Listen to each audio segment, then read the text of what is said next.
좋은 날입니다. 2월 24일 월요일 GT 묵상에 함께 하신 여러분 환영하고 축복합니다.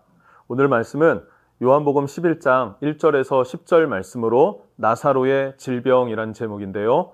우리 함께 큰 은혜의 시간 되시기를 바랍니다. 본문 말씀 읽어보겠습니다. 제11장. 어떤 병자가 있으니 이는 마리아와 그 자매 마르다의 마을 베다니에 사는 나사로라. 이 마리아는 향유를 죽게 붓고 머리털로 주의 발을 닦던 자요, 병든 나사로는 그의 오라버니더라. 이에 그 너희들이 예수께 사람을 보내어 이르되, 주여, 보시옵소서. 사랑하시는 자가 병들었나이다. 예수께서 들으시고 이르시되, 이 병은 죽을 병이 아니라 하나님의 영광을 위함이요 하나님의 아들이 이로 말미암아 영광을 받게 하려 함이라. 예수께서 본래 마르다와 그 동생과 나사로를 사랑하시더니 나사로가 병들었다 함을 들으시고 그 계시던 곳에 이틀을 더 유하시고 그 후에 제자들에게 이르시되, 유대로 다시 가자. 랍비여, 방금도 유대인들이 돌로 치려 하였는데 또 그리로 가시려 하나이까? 낮이 12시간이 아니냐. 사람이 낮에 다니면 이 세상의 빛을 보므로 실족하지 아니하고 밤에 다니면 빛이 그 사람 안에 없는 거로 실족하느니라. 네, 오늘 말씀 1절부터 살펴봅니다. 어떤 병자가 있으니 이는 마리아와 그 자매 마르다의 마을 베다니에 사는 나사로라. 이 마리아는 향유를 죽게 붓고 머리털로 주의 발을 닦던 자요.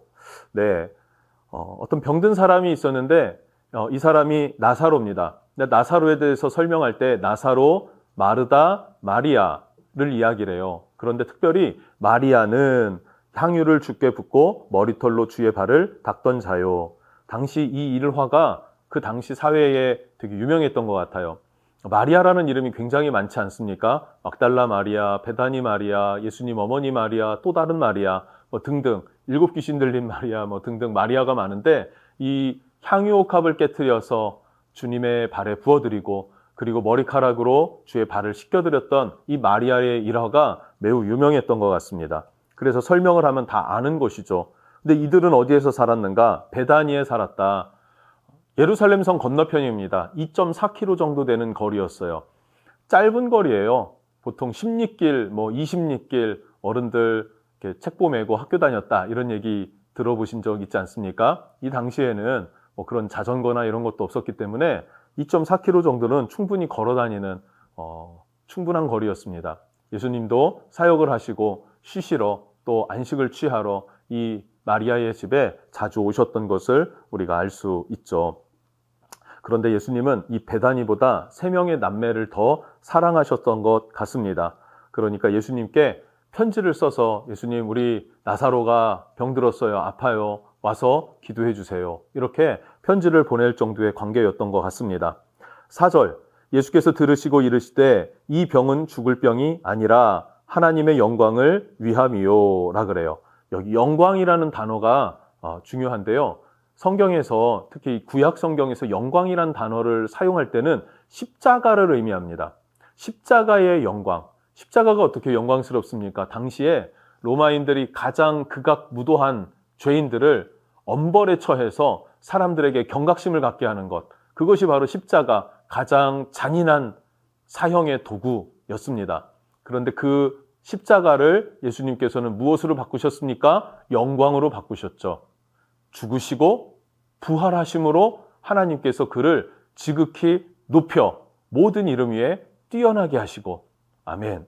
그 영광의 십자가를 염두에 두시고 표현하신 것입니다. 하나님의 영광을 위함이요. 즉, 우리는 스토리를 알고 있죠. 나사로는 죽게 됩니다. 그러나 예수님께서 다시 살리시죠.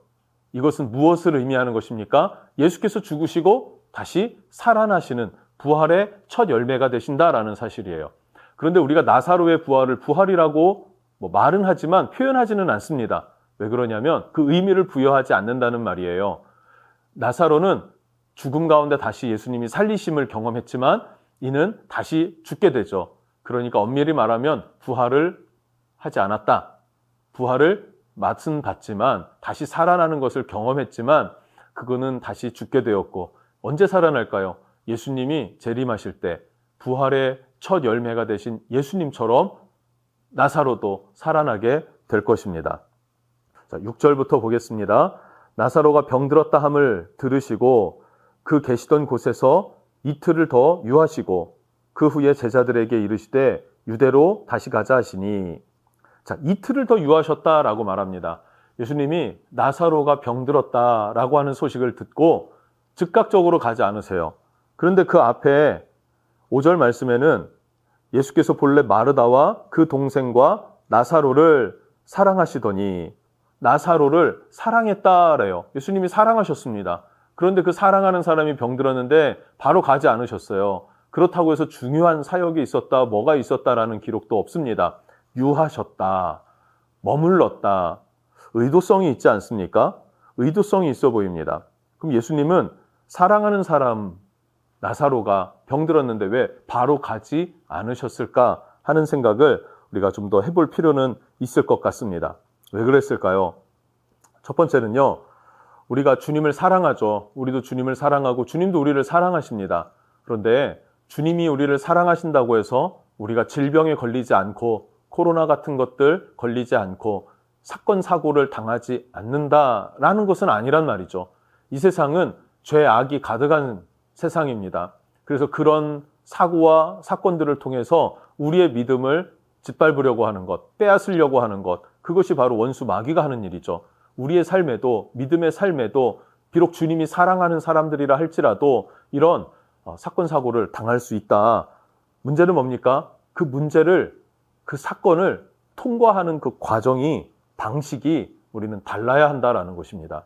주님을 믿음으로 주 안에서 감사함으로 이겨낼 수 있는 그런 견고한 믿음 달라고 우리가 기도할 수 있고 또 그렇게 살아낼 수 있었으면 좋겠습니다. 또 한 가지 우리가 생각해 볼 것은 주님의 시간표와 나의 시간표는 다르구나라는 것을 우리가 이해했으면 좋겠습니다. 우리가 알고 있죠. 그 전에, 그 이후에 예수님께서 찾아오셨어요. 찾아오셨을 때 마르다가 내 오라비가 죽었나이다 라고 얘기를 해요. 죽지 않았을 때 오셨으면 살았겠는데 하면서 뭔가 이렇게 찝찝한 마음을 내비추죠. 섭섭한 마음을 내비추죠. 언니가 원하는 것, 또 동생 마리아가 원하는 것, 그것은 병들었을 때 오는 거였어요. 그런데 예수님은 언제 오기를 원하셨습니까? 죽음 이후에 오기를 원하셨어요. 그리고 이들이 원했던 것, 마리아가 원했던 것, 마르다가 원했던 것은 병이 낫는 거였습니다. 그런데 예수님께서 원하시는 것은 죽음에서 다시 살아나는 것을 원하셨습니다. 여러분, 누구의 뜻이 이루어집니까? 주님의 뜻이 이루어지죠. 우리도 그렇습니다. 예수를 만나고 신앙생활을 하다 보면 이런저런 삶의 문제가 있어요. 이건 내 힘으로 안 돼요. 그래서 주님이 한 번만 도와주시면, 지금 이 문제를 해결해 주시면, 그럼 나는 살겠는데, 나는 은혜를 입겠는데, 그럼 나 더 주님의 영광을 위해 살 수 있을 것 같은데 라고 우리는 생각하지 않을까요? 그런 경험이 있을 거라고 믿습니다. 그런데 주님의 타이밍, 주님의 시간은 우리와 다르다라는 것을 알았으면 좋겠습니다. 그리고 그걸 받아들여야죠. 왜 받아들입니까? 그것이 더 좋은 것이기 때문에, 더 중요한 것이기 때문에. 이후에 우리가 살펴보겠지만 마리아 또 마르다 동일하게 섭섭함을 고백합니다. 그러나 죽은 나사로가 살아난 그 사건을 통하여서 이들의 믿음은 견고해지고 뿐만 아니라 제자들의 믿음도 견고해집니다. 그리고 이 사건으로 인해서 예수 믿는 사람들이 급속도로 늘어나기 시작해요. 하나님의 카이로스의 때를 준비하는 것이죠. 카이로스의 때가 뭡니까? 6월절이에요. 6월절에 예수님께서 잡히시기 위해서는 많은 사람들이 예수를 메시아로 믿고 따르게 되는 그 사건의 기폭제가 되는 게 바로 이 나사로 사건입니다. 또 이런 생각할 수도 있습니다. 아니, 그렇다고 해서 그 사건을 위해서 나사로를 죽입니까? 여러분, 나사로가 그게 얼마나 영광스러웠을 거라고 생각해 보진 않습니까? 죽음에서 생명으로 돌아온 경험을 한 사람. 이 사람의 삶은 그 이후에 뭐가 두려울까요? 덤으로 얻은 인생인데요. 그리고 주님의 은혜가 죽음에서도 살리시는 은혜까지 경험했으니 그 은혜가 얼마나 크고 얼마나 감격스러웠겠습니까? 그보다 더 큰 감격이 있을까 싶을 정도겠죠. 분명히 나사로는 너무나 큰 은혜를, 큰 사랑을 입은 것입니다. 우리가 좀 하나님 안에서 그렇게 생각할 수 있는 은혜 있었으면 좋겠습니다. 본문 마저 보면요. 8절부터 보겠습니다. 제자들이 말하되 랍비여 방금도 유대인들이 돌로 치려 하였는데 또 그리로 가려 하시나이까. 예수님이 유대로 다시 가자 하시니까 유대에서 어떤 일들이 있었습니까? 신성 모독이다 하면서 돌로 치려 했어요. 그것을 유유히 빠져나와서 세례 요한이 사역한 곳으로 떠나오셨었습니다. 그런데 다시 거길 가겠다고요? 제자들이 반론하죠. 9절에 주님이 말씀하세요.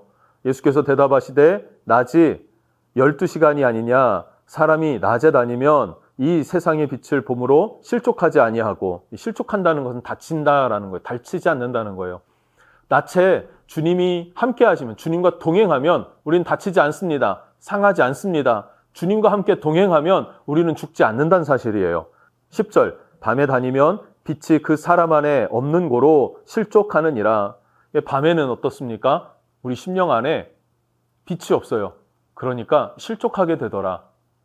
언제가 밤이랬습니까? 예수님이 재림하시면 밤이라 그랬어요. 그때는 돌이킬 수 없는 심각한 상황에 놓이게 됩니다. 일할 수 있는 낮에 우리는 최선을 다해서 주의 복음의 일을 감당하는, 주님 안에서 빛의 사명을 감당하는 그런 예수님, 그 예수님을 본받아 갈 수 있기를 주님 이름으로 축복합니다. 기도하겠습니다. 주님, 우리는 이 땅을 살아갈 때 때로는 질병도 사고도 사건도 당하게 됩니다. 그로 인해 실족하게 되고 믿음이 흔들릴 때도 있지만 주님, 부활의 주님을 바라보고 우리의 믿음을 견고하게 하는 계기가 될 수 있도록 우리에게 더 큰 은혜를, 더 큰 사랑을 부어 주시옵소서. 나의 타이밍 그리고 나의 원하는 결과물이 있는데 그것보다 하나님의 시간에 하나님의 뜻이 이루어지기를 기다리는, 그것을 신뢰하고 내 의지를 꺾을 수 있는 믿음의 사람들 될 수 있도록 축복해 주시옵소서. 주님은 유대로 다시 들어가십니다. 죽이려고 하는 위험한 땅이었지만 가야 할 곳은 가셨습니다. 그리고 행하여야 할 일들은 행하셨습니다. 아직 낮의 일을 행하여야 했기 때문인데 우리도 이 낮 시간에 온전히 하나님의 일을 감당할 수 있는 하나님의 사람 될 수 있게 하여 주시옵소서. 예수님의 이름으로 기도합니다. 아멘.